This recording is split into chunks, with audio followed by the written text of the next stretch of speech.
Bonjour et bienvenue dans ce premier épisode de la saison 3 de Tarot Tor. Si vous ne connaissez pas encore le principe, nous allons utiliser le tarot pour découvrir le portrait de mon invité au travers de 12 questions. Un questionnaire reposant sur le monomythe de Joseph Campbell, une structure narrative ayant inspiré la majorité des blockbusters hollywoodiens et que j'utilise désormais pour vous faire découvrir mes invités.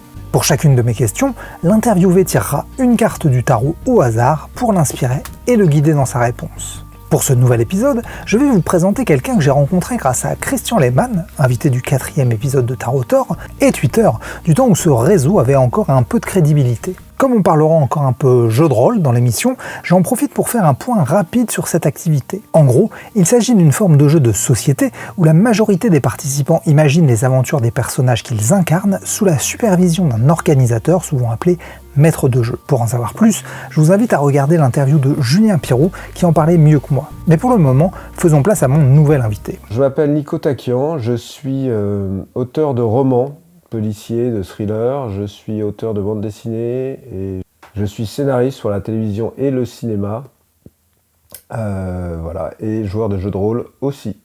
Contrairement à la majorité de mes invités jusqu'alors, Nico Takian a beaucoup travaillé pour la télévision. Il a participé comme scénariste à plus d'une dizaine d'œuvres différentes, dont des séries comme Inquisitio, un ambitieux polar historique, la très populaire série policière Alex Hugo, qui entame sa 9e saison sur France 3, ou même des œuvres plus personnelles comme le téléfilm Azad, dont il est même le réalisateur et qui recevra plusieurs prix.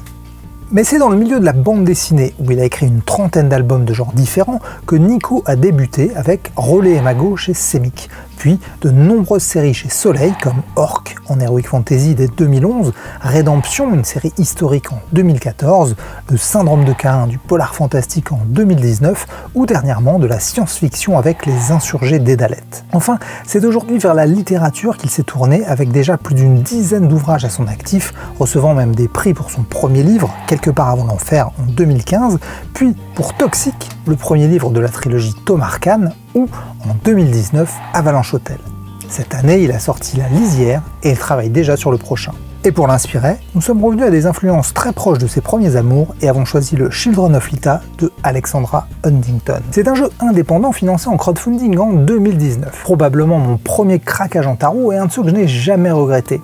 L'ironie voudra que cette somme qui me paraissait indécente à l'époque soit presque devenue la norme aujourd'hui pour un jeu venu de l'étranger. Le premier point fort de ce jeu, c'est évidemment son graphisme. Dans un style comics cartoon, Alexandria nous fait voyager aux quatre coins du monde en nous présentant toutes sortes de créatures réelles ou imaginaires. Les illustrations sont riches et l'univers fascinant. Niveau conception, c'est le grand luxe, un boîtier rigide avec une fermeture aimantée solide, un livret très épais, complet et en couleur, et des cartes épaisses auxquelles il ne manque qu'un toucher satiné pour être parfaite. Le tout est rehaussé de doré sur les tranches des cartes et dans les détails de la boîte ou du livret. A noter que le jeu contient 2 cartes bonus, le tout et le vide. 2 ajouts intéressants, surtout que l'artiste a pris le soin d'expliquer le sens de ces 2 cartes dans son livret. Depuis la sortie de ce jeu, l'artiste en a sorti un deuxième, le Nameless One, graphiquement plus sobre mais beaucoup plus complexe dans ses réflexions. Elle travaille aujourd'hui sur un nouveau jeu qui fera écho au Children of Lita, le Children of Ostara.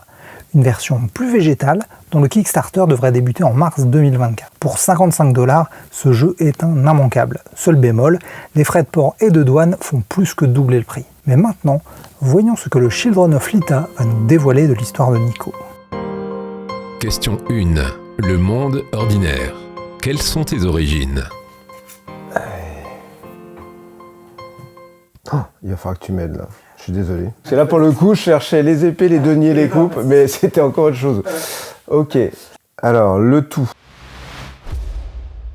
Le tout, donc, il y a une union entre les animaux, ce personnage féminin, la lumière, c'est très féerique.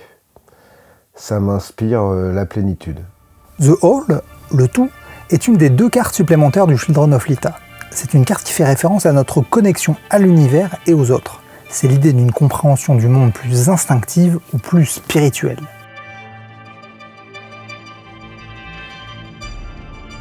Je suis né en France, dans une famille qui avait la particularité que mon père est d'origine arménienne, enfin il est même 100% arménien pour le coup. Il se trouve que ça a joué beaucoup au début de ma vie surtout, puisqu'en fait j'allais souvent dans cette famille arménienne qui était pas du tout à Paris, hein, moi je suis né à Paris, mais qui était plus à Saint-Étienne. Et en fait il y avait cette espèce de double culture entre ma maman qui est lyonnaise d'origine, et mon papa qui était donc stéphanois, mais dont les parents ont fui le génocide arménien. Je me suis pas rendu compte tout de suite de l'influence que ça avait sur moi, mais quand je pense à cette période et que j'essaie de la mettre en relation avec ce qui va se passer après sur mon travail d'écriture, je pense qu'en fait, dans ces années précédentes, il y a eu sans doute beaucoup de choses qui ont été captées de ma famille arménienne, beaucoup de choses qui ont été captées sur les différences de culture, même si j'étais pas du tout là-dedans, parce que j'étais un gamin et que d'une certaine manière j'en avais rien à faire. Mais en fait, quand je vois le travail que j'ai fait après au niveau artistique, je me rends compte que je devais me remplir en fait de toutes ces thématiques, quoi. C'est à ça que me fait penser aussi cette carte du tout, c'est-à-dire les différences aussi entre les gens, les différences entre les cultures, et le fait qu'elles se rassemblent quand même quelque part. Question 2. L'appel. Qu'est-ce qui t'a poussé à te lancer dans la création ?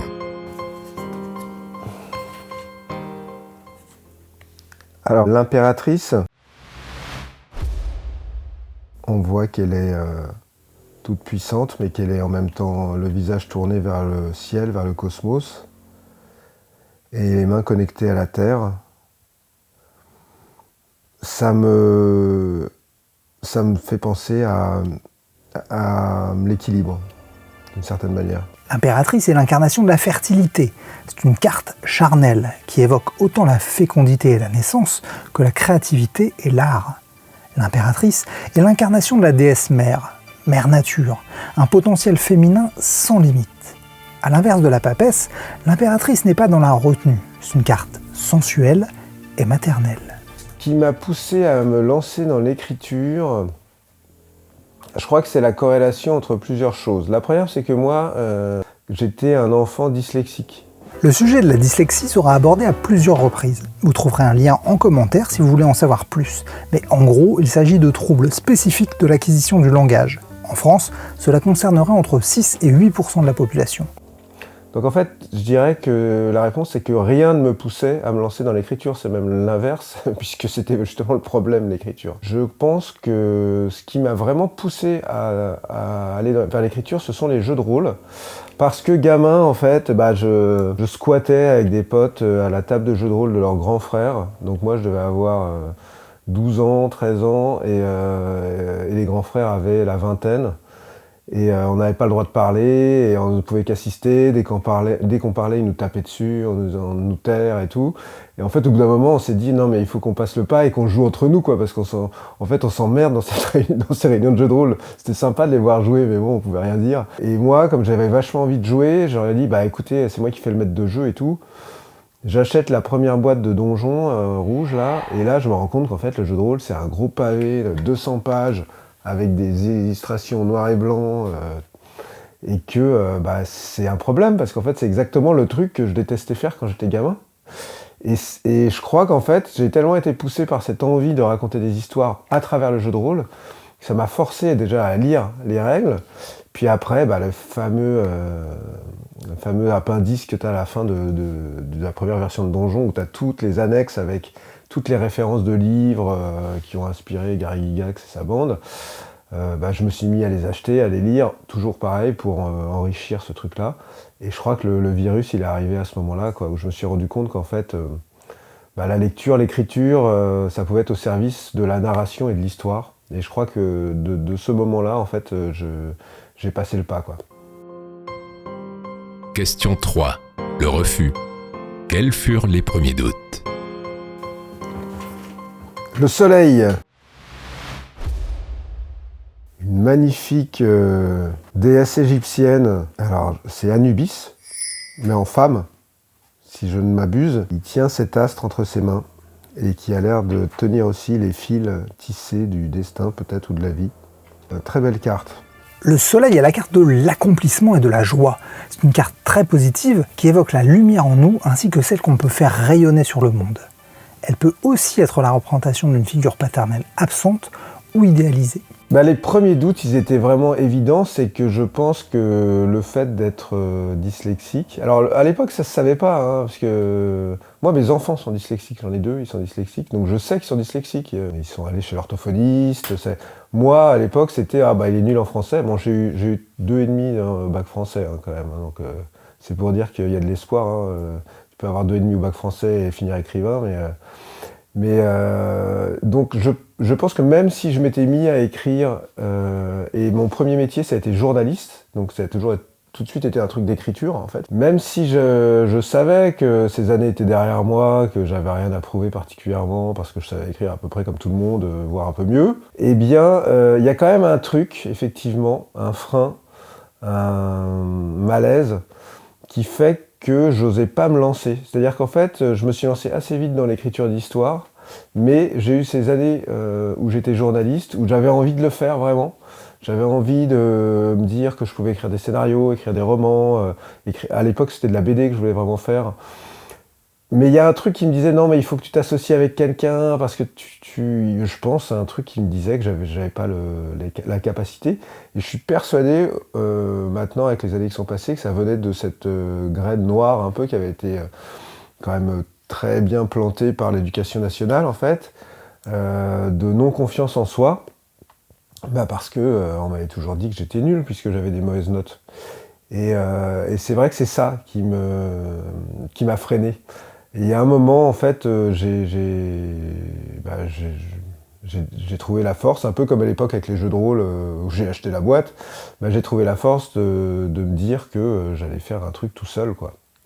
Mais il y a eu des années de doutes où je m'associais avec des gens, et c'est très compliqué en création de s'associer avec des gens parce qu'on n'a pas les mêmes sensibilités, surtout au début, on ne sait pas soi-même vraiment ce dont on est capable et quel est son univers, on n'a pas suffisamment travaillé, puis ça se définit avec le temps.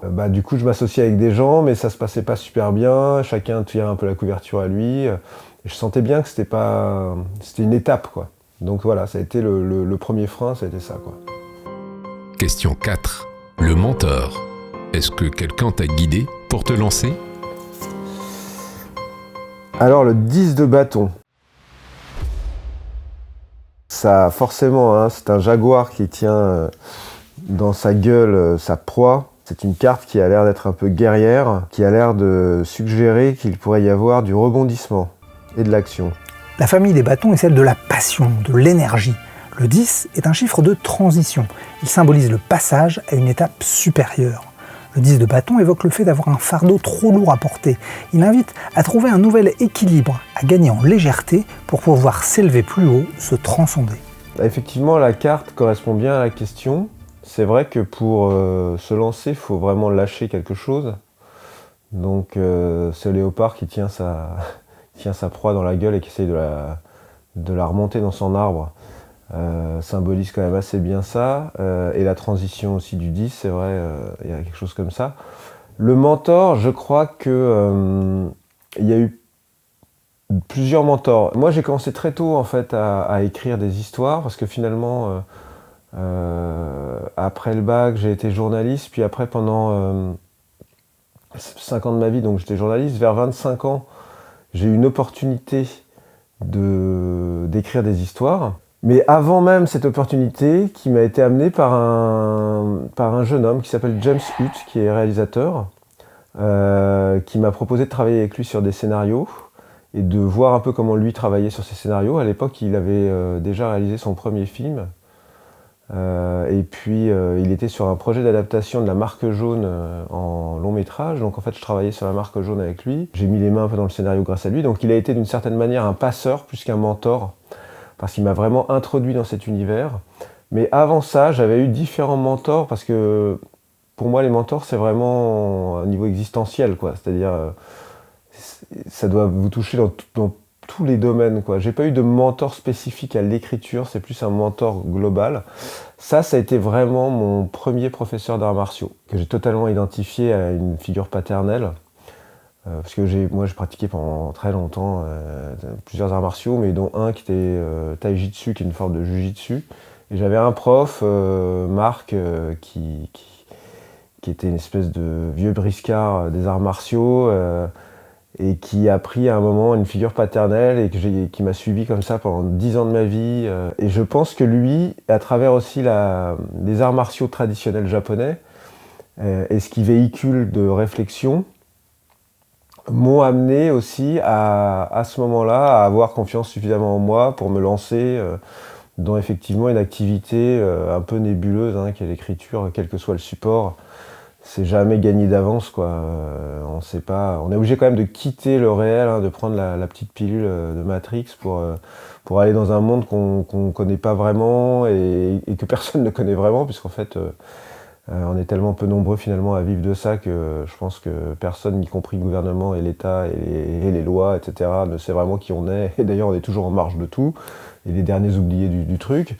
Mais en tout cas, ce premier mentor qui était Marc, mon sensei, mon maître, m'a beaucoup appris sur la vie à travers la pratique des arts martiaux, qui est quelque chose que j'ai gardé depuis toujours comme vraiment un enseignement. Après, il y a eu James qui m'a ouvert les portes un peu de ce milieu, en tout cas de comment ça se passait, etc. Et puis après, je me suis lancé, et puis la vie met devant soi toutes sortes de rencontres qui ne sont pas vraiment des mentors, mais qui sont des étapes, et qui, à un moment ou à un autre, donnent des coups de main au fil des carrières. Question 5. Le passage du seuil. Quel a été pour toi le point de non-retour ? Alors, ça, c'est le pape. Le pape, on voit qu'il a les clés de la connaissance entre les mains. Et on voit aussi que c'est une bête à cornes, ça j'aime beaucoup, puisque moi-même je suis une bête à cornes. Et il y a forcément une dimension spirituelle. Le pape, ou le hiérophante, est une figure d'autorité et de transmission. Elle incarne un professeur, un guide spirituel ou un médiateur. Une figure qui a maîtrisé ses passions et peut enseigner la voie vers une vie plus heureuse. C'est évidemment une figure religieuse ou mystique, mais la carte peut aussi représenter une image paternelle idéalisée, ou plus simplement un grand-parent. Il y a eu un moment dans mon parcours, donc après mes études, moi j'ai fait donc du droit et de l'histoire de l'art à l'école du Louvre. Je ne savais pas si je voulais être archéologue. C'était à la base pour ça que je faisais de l'école du Louvre, et en fait je me suis rendu compte que ça allait être compliqué pour moi de partir en Égypte, que j'allais me retrouver sur un chantier sur l'île Saint-Denis dans un parking, donc j'en ai fait d'ailleurs quelques-uns, puis je me suis dit que finalement c'était pas pour moi, et donc ma première carrière ça a été journaliste. Déjà journaliste, c'était pas s'installer dans un confort de métier avec un salaire, etc., parce que j'étais pigiste, donc c'était déjà un prémisse à la vie d'auteur, puisque tu savais jamais quand tu étais payé, etc. Mais enfin bon, c'était quand même plus structuré qu'après. Et puis, effectivement, j'avais cette envie d'écrire des histoires, la rencontre avec James Hutt, qui m'avait ouvert la possibilité de voir qu'il y avait des gens qui vivaient de ça, qu'il y avait un autre monde qui existait. Et effectivement, j'ai mis un certain temps à faire naître et germer en moi l'idée que si je voulais réussir à vivre de ça, si je voulais réussir à raconter, il me fallait du temps. Et s'il me fallait du temps, du coup, je pouvais pas faire 50 trucs en même temps, ce qui était vraiment ce que j'ai pratiqué pendant quasiment toute ma vie jusque-là. Et donc à quitter un peu le monde du travail classique pour me lancer dans le fait d'écrire. Alors au début ça a été, même si j'ai travaillé dans l'audiovisuel avec James, mais en fait j'étais totalement en sous-main, on va dire, ça a été dans la BD en fait que ça s'est fait. C'est-à-dire que j'étais un lecteur de BD passionné dans ma jeunesse. Un peu comme tous les dyslexiques d'ailleurs qui finissent toujours par commencer à lire de la BD. Donc moi beaucoup de comics à l'époque, mais aussi beaucoup de BD franco-belges. Et je rêvais de créer par ce support, et il faut remettre ça dans les années où ça se passait, où la BD c'était un des endroits où il y avait les plus belles images, les univers les plus fous. Le jeu vidéo c'était encore moins beau visuellement qu'aujourd'hui. Le cinéma aussi, il y avait moins d'effets spéciaux, les univers étaient moins riches. Par contre dans la BD il y avait tout. Que la puissance du dessinateur qui créait tout, et donc ça faisait rêver les gens qui aiment l'imaginaire, quoi. Et donc j'ai dû à un moment vraiment me lancer et me dire j'écris des projets, je trouve des dessinateurs, je rencontre des éditeurs. Alors ça a été d'abord en parallèle de mon métier, et puis petit à petit, plus j'avais de touches, etc., plus moi j'avais envie de bosser, on va dire, dans d'autres secteurs, et je me suis mis au chômage, quoi, tout simplement, hein, puisque la France permet à un moment de récupérer le fruit de ton travail. Je l'ai fait pendant 1 an, et j'ai développé des projets avec des dessinateurs, tout ça, j'ai fait des salons, j'ai essayé de trouver, jusqu'à finalement faire une rencontre assez décisive avec Mourad Boudjelal, qui était donc le patron des éditions Soleil, dans un bar d'hôtel parisien, où je lui ai pitché ma toute première BD qui était Tracker, et en fait Mourad a regardé, il a fait ouais c'est super, on va le faire, on te rappelle, et voilà, et c'est devenu totalement abstrait, parce que c'est vrai qu'avant de te lancer, te faire éditer, tu te dis que c'est un Graal, un truc impossible à... Et puis tout d'un coup, t'as un gars qui te dit oui, bah c'est bon, on va le faire, et là tu t'hallucines, quoi. Et c'est vrai que voilà, ça a été. Et du coup après, j'ai essayé de tout mettre en place pour ne plus vivre que de ça. Et ça fait vraiment presque 25 ans que je ne vis que de l'écriture d'histoire. Alors pas en BD, hein, parce que c'est pas été l'univers qui m'a fait le mieux gagner ma vie, mais en tout cas c'est là que je me suis lancé en premier dans la BD. Question 6. Les gardiens du seuil. Quelles ont été les premières épreuves à traverser pour t'accomplir dans ta carrière ? Alors ça, c'est le 6 de coupe. Ah bah c'est beau ça, des dauphins qui sautent dans tous les sens. On dirait vraiment une image paradisiaque. Bon, en même temps, les dauphins qui sautent et qui sont tous vers le ciel plutôt que d'être dans leur élément qui est l'eau, ça a sans doute une symbolique. Mais ce que ça m'inspire, déjà, c'est les vacances. La famille des coupes est associée à l'émotionnel. Le chiffre 6, quant à lui, symbolise l'harmonie. Le 6 de coupe est une carte qui envoie à l'innocence, à l'enfance idéalisée et la bienveillance. La carte évoque aussi la tendresse, l'optimisme, l'amour fusionnel, la nécessité d'être gentil pour améliorer le monde. Les premières épreuves que tu rencontres généralement, mais je pense que ça doit être commun un peu à toutes les personnes qui s'engagent sur cette voie, c'est le reste de la société. C'est-à-dire que le problème, c'est que tu t'engages sur un chemin souvent incompris, jalousé d'une certaine manière, même si on ne sait pas ce que c'est. En fait, les gens sont généralement, la première chose, c'est jaloux. Et je me rappelle que pendant toutes mes années BD, j'ai quand même fait de la BD pendant 10 ans, la phrase clé qui revenait, c'était ah oui, c'est bien, mais c'est quoi ton métier ? Et c'est vrai que je pense qu'aujourd'hui, c'est la même chose. Alors le roman, c'est différent parce que ça jouit d'un prestige plus grand, mais il y a des secteurs entiers de la création où on a l'impression que c'est un truc d'enfant, ou un truc qui n'est pas un métier, que ça n'existe pas, malgré que les gens achètent des albums de bande dessinée, ou achètent des livres, ou achètent de la littérature jeunesse, etc. Ils se disent que derrière, oui, il y a des gens qui sont un peu passionnés, mais bon... c'est en fait tout le monde. Il y a aussi cette idée un peu déprimante qui est que tout le monde pourrait écrire, tout le monde pourrait raconter des histoires, à laquelle il suffit de répondre mais vas-y, fais-le. Mais en réalité, la première difficulté, ça a été ça. Ça a été d'arriver à expliquer à mon entourage ce que je faisais.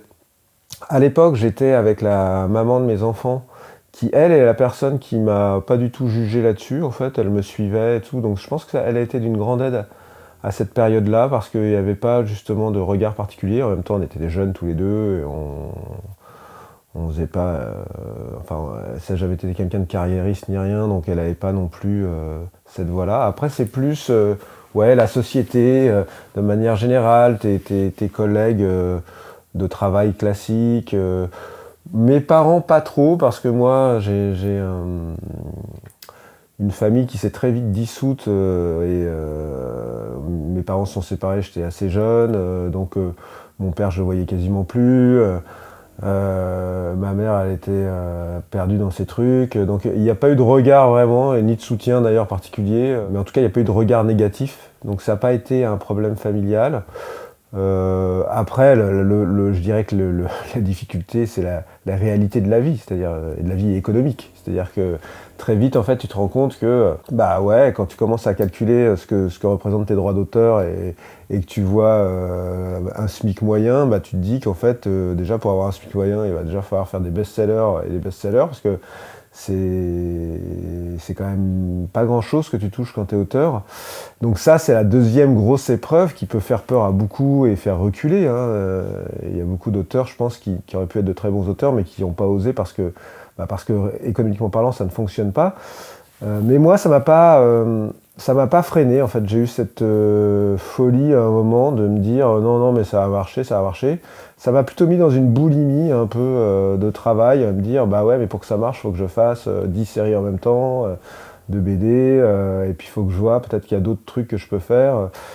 Ça m'a poussé plus que freiné d'une certaine manière cette réalité, quoi, la réalité du monde. Enfin, de l'économie. Et puis après, bah, tu as tes premières rencontres avec des auteurs, dans des salons, tout ça, qui font que tu retrouves des gens comme toi et que du coup, tu crées une famille et puis tu te sens plus porté à partir du moment où tu rencontres des gens qui te ressemblent vraiment. Et ça se fait petit à petit et c'est très aidant aussi pour continuer, quoi. Question 7. L'approche. Y a-t-il eu des préparatifs particuliers avant ta première réussite créative ? Le diable. Le diable avec sa succube et son incube qui sont accrochés au dragon sur son trésor.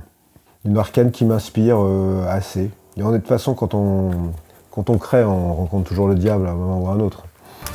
Le diable parle de nos désirs et de la façon dont nous y sommes enchaînés.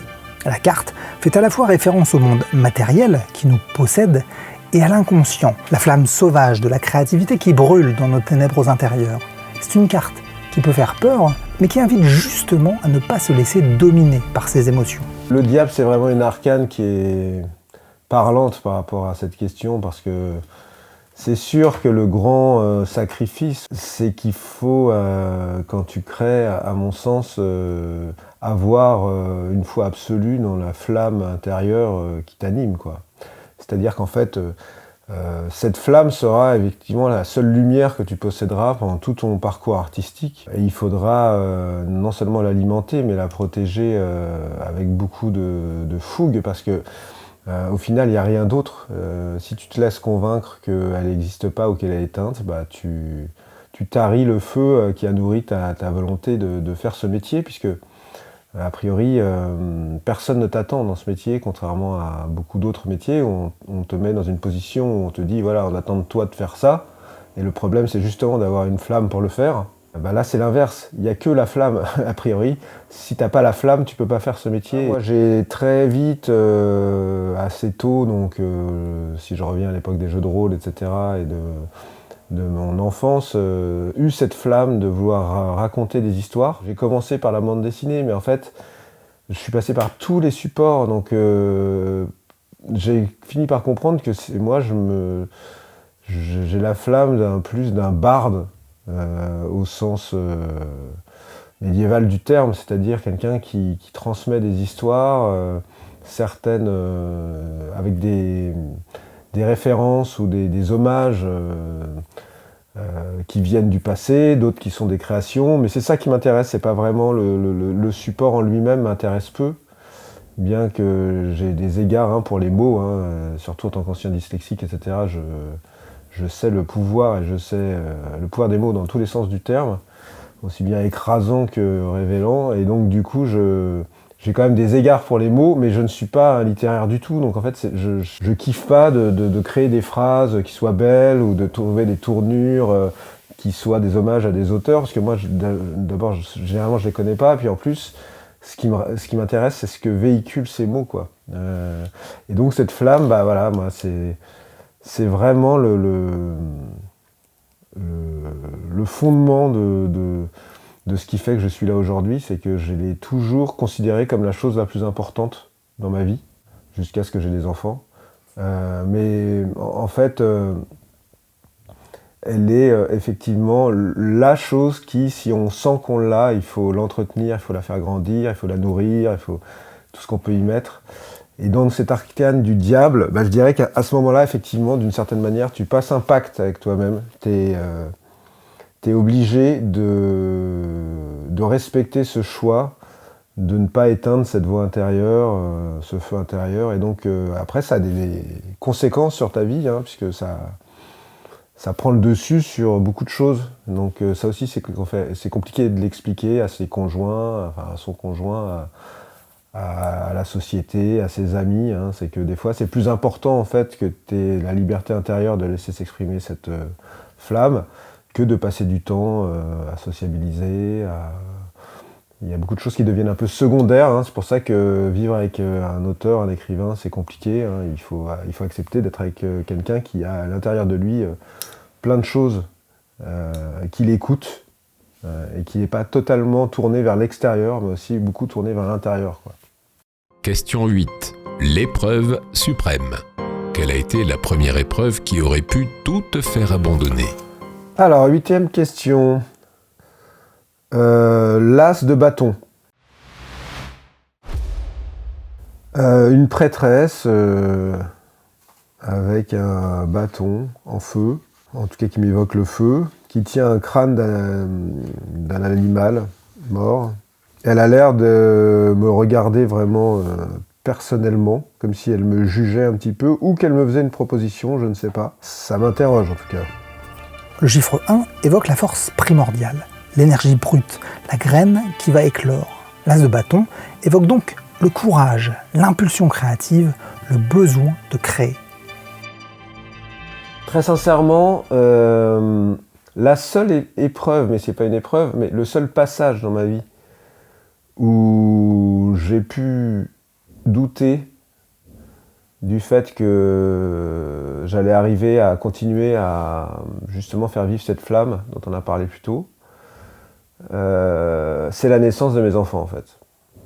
C'est-à-dire que moi j'ai des jumeaux, donc c'était une naissance qui était particulièrement complexe, et puis ça a été une première année, des premières années complexes. Je me suis séparé de leur maman. Je les ai donc eus à mi-temps, une semaine sur deux, et je les ai d'ailleurs depuis ce temps-là. Ils ont 13 ans aujourd'hui. Et à ce moment-là, en fait, pendant peu de temps, je dirais, enfin peu de temps, pendant un an, 2 ans, j'ai cru que la vie, parce que les enfants, en fait, c'est la réalité. C'est ça qui est génial avec les enfants, c'est que quel que soit le chemin de vie dans lequel tu es, ils remettent tout le monde à zéro, puisqu'en fait, ils ramènent tout le monde à la réalité qu'ils sont là, qu'ils ont besoin de toi, et qu'en fait, a priori, ils avaient autre chose à faire que d'être là, c'est toi qui les as invoqués dans ce monde, et donc ta responsabilité, c'est de t'en occuper. Donc d'un coup, tu reviens à la réalité, qui est les besoins très primaires des enfants, qui est l'inverse, en fait, du monde dans lequel, quand tu crées, tu vas, qui est justement un monde qui est plus une forme de refuge à la réalité. Donc à ce moment-là, il y a eu une collision entre deux univers qui auraient pu aboutir à la destruction d'un de ces univers, d'une manière ou d'une autre. Or, il s'est passé la chose, mais donc c'est là où j'ai le plus douté, on va dire, pendant un an et demi. Mais là, il s'est passé en fait l'inverse, c'est-à-dire qu'à un moment, je me suis rendu compte que, en fait, la puissance que m'apportaient mes enfants, c'est que justement, j'étais plus fort au niveau de la création lorsque j'avais un pied sur la terre et un pied en l'air, ou les pieds sur la terre et la tête dans les étoiles, je ne sais pas. En tout cas, quand j'étais en fait relié, que si je cherchais absolument à quitter la réalité pour aller dans l'imaginaire, où là, d'une certaine manière, je me complaisais dans un fantasme, et ils m'ont amené en fait beaucoup de force, parce que mon premier roman a été écrit lorsqu'ils avaient 1 an. Je l'ai écrit entre 5h et 7h du matin, en travaillant 2 heures par jour pendant 3 mois. J'ai écrit mon premier roman, Quelque part avant l'enfer, qui est quasiment pas été retouché par l'éditeur. Et c'est vraiment parce que à partir de 7h, 7h30, mes enfants se réveillaient, il fallait que je revienne dans la réalité, que je m'en occupe. C'est vraiment parce qu'ils étaient là que j'ai eu la force, en fait, de me dire ok, je voulais écrire des romans, j'en écris un, Et je vais le faire entre 5 et 7, parce qu'après j'ai plus le temps. Donc c'est la contrainte aussi, tout ce truc sur la contrainte et la création. Eux, c'est quand même la contrainte suprême, quoi. Donc tout d'un coup, ils arrivent, t'as pas le choix, ils sont là, donc soit t'abandonnes, soit tu utilises ça comme une force. Et puis en fait, moi, ça a très très bien fonctionné. Et c'est vrai que, notamment dans le roman, j'ai vraiment réussi assez rapidement à percer dans le roman. Et aussi grâce à eux, hein. D'ailleurs mon deuxième roman, j'ai vraiment mis, j'aurais dédié vraiment ce roman avec une phrase dans ce sens-là. Je pense qu'ils m'ont donné cette force-là. Question 9. La récompense. Qu'est-ce que t'a apporté ta première grande victoire ? Alors là, c'est le 5 de coupe. Oula, une eau dans laquelle on n'aurait pas envie de tomber, a priori. Un requin-marteau, ce sont des requins-marteaux en bande, organisés. Une carte qui doit avoir attrait à l'intériorité, puisque tout est sous l'eau, là. Peut-être quelque chose de plus spirituel. Le chiffre 5 est celui du changement et des crises. Le 5 de coupe évoque les regrets. C'est une carte de deuil ou de perte. Elle implique une mutation dans vos émotions et vos besoins. C'est aussi l'idée d'aimer trop ou mal. Ce qui est compliqué dans mon parcours, c'est que j'ai eu plusieurs carrières en fait. J'ai eu une première carrière entre mes 22 ans, pendant une dizaine d'années, où j'ai fait beaucoup de bandes dessinées. Donc j'ai quand même publié au moins 30 albums chez Soleil, entre autres. Mais parallèlement à ça, à un moment où j'étais donc en couple avec la maman de mes enfants, que j'ai rencontrée très jeune, donc elle a connu toutes mes carrières quasiment, jusqu'à la dernière justement. C'est là où il y a un changement, justement, on arrivera à tout ça. Mais j'ai quand même une carrière dans l'audiovisuel qui a été couronnée de succès, où à un moment je me suis retrouvé propulsé justement, notamment parce que c'est la carrière dans laquelle où j'ai gagné le plus d'argent, parce qu'en fait c'est l'audiovisuel, mais propulsé dans l'idée que j'étais accompli dans mon savoir-faire, puisqu'en fait les gens me payaient très cher pour raconter des histoires. C'était devenu mon métier principal, donc je faisais encore ça un peu avec la BD, mais après j'ai arrêté la BD progressivement parce que je travaillais beaucoup dans l'audiovisuel. Cette carrière en fait m'a amené jusqu'à il y a 10 ans, un peu plus, 13 ans, à rencontrer quelqu'un qui aura un rôle important dans ma vie, qui est Franck Tillier, un auteur de romans policiers, le big boss du thriller et du polar en France d'ailleurs. Franck, avec qui j'ai créé une série qui s'appelle Alex Hugo, qui a été couronnée de succès. Mais en fait, le sentiment d'accomplissement, etc., je ne l'ai jamais vraiment ressenti dans l'audiovisuel. J'ai toujours senti dans l'audiovisuel que j'étais pas vraiment un auteur, mais plutôt un bon artisan, qui était capable qu'on le paye assez cher pour rentrer dans une chaîne de production qui faisait à la fin qu'il y avait des choses qu'on proposait à des personnes à la télévision, à des spectateurs à la télévision. Donc ça, j'ai toujours su faire, mais il n'y a pas eu ce plaisir de l'accomplissement personnel à 100%. De la même manière, en bande dessinée, j'ai jamais eu non plus ce sentiment-là, parce que quand même, la bande dessinée, c'est quand même beaucoup de dessinateurs. C'est-à-dire qu'au final, si la BD est une... Alors bien entendu, un beau dessin avec un scénario pourri, ça marche pas. Un super scénario avec un dessin qui ne fonctionne pas, ça ne marche pas. Mais néanmoins, je veux dire, ce qu'on voit dans une bande dessinée, c'est le dessin. Et d'ailleurs, les gens qui sont dans les salons, c'est les dessinateurs. Et d'ailleurs, c'est mieux pour les lecteurs, parce que si moi je fais des dédicaces en dessinant, ça fait mal. Je l'ai fait des fois, ça m'a bien fait rire. Mais en tout cas, il n'y a jamais eu ce sentiment que finalement, j'étais sincère à 100% avec moi-même et que j'avais pas eu d'interférence de rien, puisque je me suis toujours plié soit aux médias, soit à mon collaborateur, dessinateur, mais co-scénariste, producteur, les chaînes, etc. Et à un moment est arrivé ce roman, dont je parlais, que j'ai écrit quand mes enfants sont nés, enfin à la fin de leur première année. Et là, j'ai découvert justement l'art total de la création d'histoires, puisque là, il n'y a plus personne à part ton éditrice. Et il se trouve que moi, mon éditrice est plutôt me fait vraiment confiance. Donc, souvent, elle ne sait même pas de quoi parle mon roman avant que je lui donne. Donc, Et là, je pense que c'est là qu'est arrivé ce moment d'accomplissement. Et donc forcément, j'ai lâché quelque chose à ce moment-là parce que j'ai pris des risques. Encore une fois, même si je vivais très bien de ça depuis des années, c'est pas les mêmes risques. C'est plus les risques financiers, c'est les risques d'abandonner une carrière très lucrative. Enfin, si, c'est toujours les risques financiers. Mais ce que je veux dire, c'est aussi les risques d'être oublié dans une carrière où on a beaucoup travaillé, en fait, pour se relancer dans une carrière qui, pour le coup, est vraiment très obscure. Parce que c'est vrai qu'écrire des romans, c'est la liberté totale, mais c'est aussi l'assurance à 95% de chance de ne jamais arriver à en vivre et d'avoir comme paiement que le plaisir, en fait, de pratiquer cet art qu'est l'écriture, quoi. Et à un moment, quand même, tu sens que le livre te rappelle que ce fameux feu intérieur que tu as, si tu veux, qui s'exprime pleinement et qui touche des gens, il va falloir que tu t'y consacres vraiment, encore une fois, à 100%. Tu ne pourras pas tergiverser, tu ne pourras pas dire, tu ne pourras pas avoir le beurre et l'argent du beurre. Il y a un truc où à un moment, tu dois choisir à nouveau de te remettre en danger. C'est vrai que ça s'est fait plutôt dans cette carrière-là, où j'ai lâché vraiment quelque chose qui était ma position de scénariste qu'on appelait pour faire des projets tout le temps et qui disait non tout le temps, pour aller vers j'écris des romans. Et ça a été vraiment ce moment-là, et ça a été rendu aussi possible par encore une autre rencontre, qui était à ce moment-là Franck, qui lui avait déjà eu l'accomplissement dans ce domaine-là et qui l'a toujours, et qui venait un peu dans l'audiovisuel, et c'est là où on s'est rencontrés, dans ces eaux-là. C'est pour ça que ça me fait penser à cette carte avec les requins, parce que c'est très... L'audiovisuel, ça pourrait être symbolisé comme ça, quoi, une espèce de grand vivier avec des requins qui...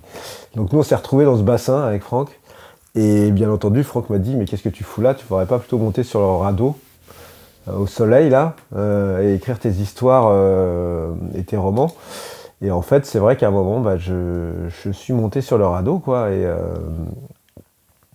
et ça a été cette nouvelle... c'est assez cyclique, quoi. Tu quittes toujours quelque chose pour retrouver quelque chose d'autre, même si à un moment ça se mélange, parce que tu finis par retrouver des choses... je travaillais encore dans l'audiovisuel, mais plus de la même manière. Mais ça a été ce moment-là, ouais, où ça s'est passé. Question 10. Le chemin du retour. Comment s'est déroulé le retour à la vie ordinaire? La justice. Ah, justice, très important. Oui, une femme autruche au sein nu, portant à la fois une épée qui peut punir et une balance qui peut définir la justice. C'est très inspirant et c'est une lame qui me parle, effectivement. C'est un sentiment qui est très fort chez moi, la justice. La justice, c'est une carte d'équilibre et de fermeté. Elle annonce qu'il faut parfois faire des sacrifices pour atteindre l'harmonie. C'est ce qui explique qu'elle est souvent représentée avec une épée. La justice sait trancher dans les problèmes. L'arcane évoque la morale, la droiture, et peut symboliser les institutions et leur poids écrasant, tout comme une figure maternelle étouffante. Je vais sans doute répondre, pas à côté, mais je vais répondre à la question, mais peut-être dans une chronologie différente, parce que j'ai l'impression qu'il y a beaucoup de lignes temporelles qui se superposent dans ma vie. Parce que cette carte me vraiment, et l'interprétation de cette carte en fait me parle vraiment, c'est que effectivement il y a cette dualité entre la création et la réalité. La réalité, tout son cortège. Alors j'ai parlé de mes enfants déjà. Après il y a aussi pour boucler un peu avec ce que je disais au tout début, mon legs familial, notamment du côté de mon père, puisqu'en fait moi j'ai une histoire dans ma vie assez compliquée avec mon père, et c'est une histoire qui a entraîné qu'à un moment j'ai fait une rupture justement avec mon père total, qui est allé jusqu'à la justice, justement, jusqu'au procès presque. Donc il y a un moment où en fait je dirais que la création t'amène à faire des choix dans ta vie un peu radicaux. Alors ça peut être pour pouvoir continuer de créer, c'est sûr, mais ça peut être aussi parce que je pense que cette situation un peu hors de la société que tu finis par avoir, au fil des années où tu vis de ce travail qui est l'écriture d'histoire, tu finis par devenir un ermite un petit peu quand même, tu finis par sortir de la société, de la ville, pour aller dans ta grotte ou dans ta forêt, observer le monde un peu, et d'ailleurs avec l'idée de t'en nourrir pour d'autres histoires. Souvent on pose la question d'où viennent vos idées, etc. C'est justement parce que tu prends du recul que tu arrives à voir des choses, à les engranger et à avoir des idées. Eh bien, ce recul peut aussi servir à voir ce qui dans ta vie ne fonctionne pas, aussi bien dans ta vie privée que dans ta vie avec ta famille. J'ai eu une histoire d'amour très longue avec la mère de mes enfants, mais dans laquelle j'ai été aussi obligé à un moment de trancher et de choisir de me séparer malgré que j'ai des enfants en bas âge, etc. Donc en fait, je pense que si j'avais pas été un créateur, si j'avais pas pris cette position un peu extérieure à ma vie, j'aurais pas peut-être eu la lucidité de le faire. Peut-être qu'aujourd'hui, je serais dans une autre vie complètement différente. Voilà, cette carte me parle beaucoup sur la nécessité de faire des choix radicaux à un moment. On peut pas être dans le tiède. Il y a des moments dans sa vie où en fait, il faut avoir la force de trancher, quoi. Je dirais même pas le courage, parce que c'est pas une question de courage. Tout le monde est courageux, c'est juste que il faut avoir la force à un moment de le faire. Et je pense que la création t'amène cette force, d'une certaine manière. Parce que d'abord, tu es décalé au niveau du point de vue, et ensuite parce qu'elle te nourrit par ce feu que tu as. Et tu sais que tu as quelque chose qui te réchauffe quoi qu'il arrive. Parce que le problème, c'est que souvent, dans la vie, on ne tranche pas parce qu'on a peur d'être abandonné, on a peur de se retrouver tout seul, on a peur finalement et d'ailleurs, la dépression, c'est ça. C'est-à-dire que si tu pars du principe que quand tu vas abandonner quelque chose, tu vas perdre quelque chose, tu peux pas avancer. Tu es obligé de partir du principe que si tu abandonnes quelque chose, c'est parce que tu vas vivre quelque chose d'autre. Mais qu'il y aura quand même l'abandon, sera toujours quelque chose de douloureux. Il faut savoir abandonner les choses pour en entreprendre de nouvelles, quoi. Et donc, moi, ouais, dans ma carrière, c'est mélangé forcément ma vie privée et ma vie créative.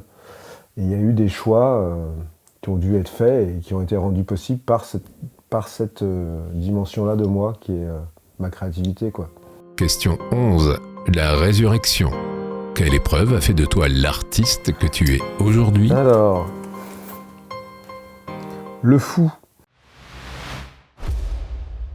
Ah, le fou, mais dans une interprétation picturale très originale. Là, j'ai envie de dire une espèce de villageoise qui est sur le bord d'une falaise, un pied en l'air, un pied sur le bord de la falaise, et qui se penche pour attraper ce qui ressemble un peu à un phénix. Donc beaucoup de symbolique dans cette carte, et le fou, le créateur, le grain de folie qu'il faut avoir, donc forcément on est dans le thème. Le fou, plus connu sous le nom du mat en France, est la première ou la dernière carte des arcanes majeures. C'est une carte d'impulsion. Elle symbolise le fait de partir à l'aventure, de se lancer et d'avoir un nouveau départ. Elle évoque aussi l'insouciance ou une trop grande confiance. Très clairement, c'est le roman. C'est-à-dire que là, le roman, c'est vraiment sans filet. Parce que dans tous les autres arts que j'ai traversés, que ce soit la BD, l'écriture cinématographique, l'écriture pour la télévision, le game design dans le jeu vidéo, ou même le jeu de rôle, la narration de jeu de rôle, il y a toujours un filet. Il y a toujours un filtre entre toi et ton audience. Soit c'est un filtre technique, par exemple dans le scénario, c'est très technique le scénario, il y a des documents qui sont normés, il y a des dialogues qui sont dits par des comédiens, il y a plein de gens qui au-dessus de toi en fait vont rattraper certaines choses. Pareil dans la BD, tu as ton dessinateur qui va tout d'un coup te embellir le monde ou l'histoire que tu voulais créer. En fait dans le roman pas du tout. Dans le roman t'es toi et ton lecteur. Tu dois occuper le terrain mental.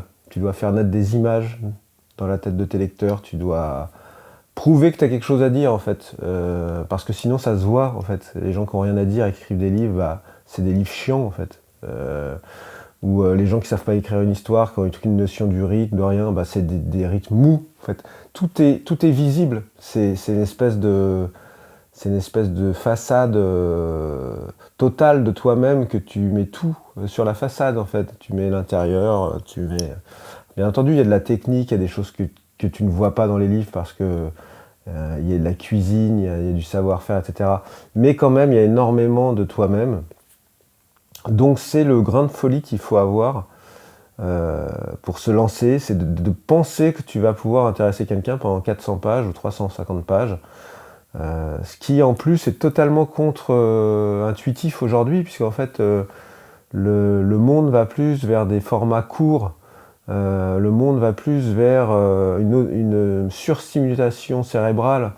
On a besoin, c'est le syndrome TikTok, mais c'est le syndrome global, il n'y a pas que TikTok, c'est le syndrome de la fiction, c'est le syndrome qui arrive aussi en littérature. Si au premier chapitre tu te fais chier, tu te dis que le livre est mou. Alors qu'avant, pendant des années, on a lu des livres dans lesquels on rentrait progressivement. Et l'intérêt du livre, c'était justement d'y rentrer progressivement. Aujourd'hui, les rythmes se sont accélérés. Et c'est vrai que le livre permet en fait de tout explorer, sauf il faut oser, il faut être super sincère. Si t'es pas sincère, c'est vraiment mort d'avance en fait. Tu peux pas... alors qu'il y a plein d'autres supports où tu peux ne pas être sincère. Tu peux remplir une commande... si tu as le savoir-faire suffisant pour le faire, ça passe très bien, mais pas dans le livre, quoi. Donc c'est vraiment pour moi le grain de folie, le moment où tu te jettes pour attraper cet oiseau, tu te jettes de la montagne, c'est vraiment de penser qu'un jour tu pourrais être un écrivain, quoi. Question 12. Le retour avec l'élixir. Qu'est-ce que tu ressens le besoin de transmettre de tes épreuves dans ton œuvre ? Le valet d'épée. Alors, un jeune homme égyptien un peu, pensif, inspiré par la nature visiblement, qui a une fleur de lotus à la main et un oiseau-mouche sur l'épaule. Il m'inspire la sérénité liée à la nature, quoi. La famille des épées fait référence à l'intellect. Le valet est la figure de l'initiation. Il découvre tout juste les valeurs de sa famille. Le valet d'épée évoque aussi un étudiant ou un inventeur, quelqu'un en apprentissage ou qui vient d'innover. La carte peut aussi faire référence au manque de confiance et à un besoin de persévérer pour s'accomplir. Ce que j'ai appris, c'est que on a souvent l'impression, enfin moi le premier d'ailleurs, que la vérité est à l'extérieur de nous-mêmes. En fait, on a souvent l'impression qu'en fait il faut aller chercher quelque chose quelque part pour être intéressant. En fait, on se dit que c'est à l'extérieur que ça se passe. Ce que j'ai appris, c'est que c'est l'inverse en fait.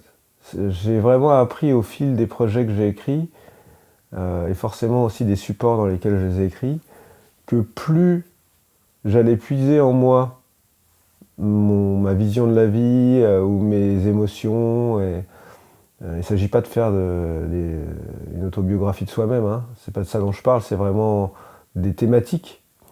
Plus j'allais puiser ces thématiques en moi, en fait, plus elles intéressaient les gens. Et plus j'essayais de singer un peu la vie des autres ou les histoires des autres, et plus c'était générique, moins c'était intéressant, et même moins je m'amusais à le faire, moins ça m'intéressait de le faire. Et donc j'ai vraiment appris à m'ouvrir en fait, et je parle pas de raconter sa vie de manière intime, tout ça, parce que je l'ai jamais fait dans aucun livre, mais par contre à aller chercher soi-même, comme une espèce de psychanalyse continuelle, les choses en profondeur pour les utiliser pour créer des histoires. Voilà. Donc j'ai vraiment appris ça. Ça veut dire un peu s'écouter. Je pense que c'est un truc de confiance en soi. Peut-être qu'on pourrait le relier à cette histoire de dyslexie et que ça mettrait une sorte de point à cette phrase qui a été ouverte avec la majuscule de la dyslexie. Mais en tout cas, ça m'a appris qu'il fallait avoir suffisamment de confiance en soi pour se dire qu'on était intéressant et que ça pouvait partir de nous. Et il y a aussi cette idée de sincérité là-dedans. C'est qu'en fait, si on parle de choses très intimes en donnant un point de vue sur le monde, on est forcément sincère. Alors que si on parle de choses dont on est assez loin en donnant un point de vue sur le monde, on ne l'est pas du tout en fait. Et il y a quand même un gap entre ces deux types de création. Je pense que tous les grands auteurs étaient extrêmement sincères. Et en fait, c'est pour ça que ça me touche. Il y a certains auteurs qui me touchent parce qu'en fait, quand tu lis leurs livres, tu les imagines. Tu imagines dans quel état émotionnel ou dans quel état psychologique il devait être pour écrire ce livre. Tu sens les points de rencontre qu'il y a avec certains auteurs. Tu sens que tu aimes le livre non pas parce que l'histoire est géniale, mais parce que en fait, elle t'a touché. Et si elle t'a touché, c'est parce que tu as un point commun avec l'auteur. Et ça peut pas se... tu peux pas faire semblant de ça. Parce que soit ça existe pas en fait. Et donc voilà, si je devais transmettre quelque chose vraiment de profond par rapport à la création, c'est de se faire confiance et d'aller chercher en soi vraiment ce qu'on a envie de dire. Et après, ça prendra une forme de scénario de BD, de scénario de long métrage, de roman, de musique, hein, de tous les arts de la création. Et cette forme, si elle est sincère, elle sera intéressante, même si elle n'intéresse que certaines personnes qui ont la même sincérité ou la même chose à exprimer et à entendre. Voilà, c'est un peu avec le recul, la chose dont je me suis rendu compte, quoi. Ça m'évite énormément d'erreurs dans ma vie de tous les jours de créatif, c'est-à-dire qu'on me propose des trucs quand même assez souvent, et je dis non 3/4 du temps, parce que c'est trop loin de moi. En fait, je sais que je ne retrouverai pas cette sincérité. Je serai obligé de faire semblant de l'avoir. Donc du coup, je préfère pas le faire en fait. Et ça, au début, quand on commence, on se dit qu'on n'a pas le choix, qu'il faut remplir la demande, mais en réalité, c'est une fausse idée en fait. Parce que ces métiers sont faits d'une rencontre un peu magique entre le public ou entre l'éditeur et l'auteur. Et en fait, je pense qu'être sincère, c'est se donner 90% de chance en plus pour que la rencontre se fasse, ça veut dire qu'elle va se faire, que de vouloir remplir une demande. Vouloir remplir une demande, c'est déjà avoir perdu quasiment le combat en fait. Donc voilà, si je devais donner un conseil, c'est vraiment celui-là, quoi. Question 13. Le prestige. Qu'est-ce que tu aimerais ajouter pour finir ? La dernière carte, 3 de bâton. Avec un loup qui hurle, plutôt au soleil qu'à la lune d'ailleurs. Ah, ça m'inspire la meute. C'est-à-dire qu'on n'est jamais seul dans la vie non plus. Le 3 est le chiffre de la créativité et de la fertilité. Le 3 de bâton nous invite à relever des défis, à explorer de nouveaux horizons, à aller de l'avant. La carte évoque aussi un foisonnement incontrôlé. Non, mais je vais parler de quelque chose qui a un rapport avec la carte, en tout cas ce que j'ai vu dans la carte. On en a déjà parlé un petit peu, mais le cheminement d'auteur peut se faire seul. C'est-à-dire qu'il y a des milliers d'exemples d'auteurs qui ont réussi à créer des choses super intéressantes, qui ont vécu seuls, qui sont morts seuls, ou seuls au sens large, c'est-à-dire qui ont pu avoir une famille, des enfants, mais qui n'ont jamais vraiment partagé. En fait, cet univers, ça a toujours été un univers qu'ils ont porté seuls. Alors, en fait, moi, il se trouve que depuis un certain temps, je partage la vie de quelqu'un qui est aussi auteur, scénariste pour le cinéma, qui est ma femme. Et en fait, on travaille ensemble sur des projets et on travaille séparément sur nos projets. Et je me suis rendu compte à cette occasion, parce que c'est la première fois de ma vie que ça m'arrivait, que quand même, partager les choses avec les autres, alors c'est pas forcément dans le couple, mais ça peut être dans un cercle amical, ça crée quand même un effet de meute, c'est-à-dire que quelque part, il y a cette idée que à plusieurs on est plus fort, et même dans la création, je pense que c'est vrai, parce que le risque de la création quand tu es un loup solitaire, c'est de t'enfermer dans tes propres idées, d'autant plus si tu suis mes propres conseils qui sont de faire beaucoup d'autopsychanalyse pour aller chercher des choses internes. Quelque part, ça peut devenir redondant en fait. Et en fait, finalement, lorsque tu trouves d'autres personnes comme toi et que tu partages Alors c'est pas évident, hein, parce qu'il faut les trouver, il faut qu'elles aient envie de partager, il faut que les partages puissent se faire. Mais quand tu le fais, en fait, ça t'ouvre à d'autres champs de création, ça t'ouvre à d'autres idées. Et je trouve que c'est très enrichissant de le faire. Ça peut se faire dans le couple, mais c'est vrai que moi, par exemple, en tant que romancier, je fais beaucoup de salons, et j'ai un cercle de potes romanciers, de potes et de copines romanciers. Quand on parle de création, en fait, tout de suite, tu vois qu'il y a à la fois des gens qui sont très dans leur univers. D'ailleurs, ils n'en parlent pas beaucoup, d'ailleurs. Ils ont du mal à communiquer dessus, en fait. Hein. On sent qu'on est plein de petites individualités, mais il y a un tronc commun, en fait, de passion et d'intérêt, qui fait qu'en échangeant, même si on n'échange pas sur l'essence même de notre création, même si on échange sur la vie en général, les choses à côté, et on s'enrichit beaucoup. Donc en fait, c'est ça qui est compliqué en fait dans la création, c'est qu'à la fois il faut savoir s'enfermer et il faut savoir aussi s'ouvrir sur les autres. Après, je ne dirais pas de tout le monde. Il y a des gens qui sont, il y a des gens envers lesquels on n'a pas forcément envie de s'ouvrir parce qu'ils sont dans la négation de ce qu'on fait. Mais quand c'est pas le cas, en fait, ça peut être un truc très positif, quoi. Et moi, c'est ce qui m'arrive. Donc voilà. Ça se termine un peu ce tirage sur une note très optimiste, qui est qu'on peut vivre en société, être auteur et être un ermite au milieu de la foule. On peut le partager avec d'autres ermites. Cette nouvelle émission est maintenant terminée. Merci de l'avoir regardée jusqu'au bout et j'espère que vous avez apprécié cette rencontre avec Nico Taquian. Avec plus d'une moitié d'arcades majeures, on peut dire que le tarot a sorti le grand jeu pour nous conter l'histoire de cet artiste. Entre le tout, l'impératrice, le soleil, le pape, le diable et le mat, on peut sentir l'énergie débordante de Nico et son besoin de transmettre aux autres. Le grand absent de ce tirage, c'est la famille des deniers, probablement pour illustrer le manque de matérialisme de l'auteur et accentuer la richesse de son imaginaire. Si vous avez aimé la vidéo, n'hésitez pas à la liker ou la partager et pensez à vous abonner pour ne rater aucun des futurs épisodes. Vous l'aurez sûrement remarqué, pour cette nouvelle émission, j'ai fait quelques améliorations. Vous étiez nombreux à demander que les questions soient audibles et pas seulement lisibles, c'est désormais le cas grâce au travail de Julien Olivier à qui j'ai demandé d'enregistrer une voix off. N'hésitez pas à me dire en commentaire ce que vous pensez de ce changement et à m'en proposer d'autres si vous pensez que cela pourrait améliorer l'émission. Normalement, on se retrouve dans 2 mois pour une nouvelle émission. Je ne sais pas encore avec qui au moment où je termine ce montage, mais je suis très confiant. Comme à chaque fois, vous pourrez trouver les liens vers les œuvres évoquées dans la description de la vidéo. Je vous souhaite de bonnes lectures et je vous dis à la prochaine.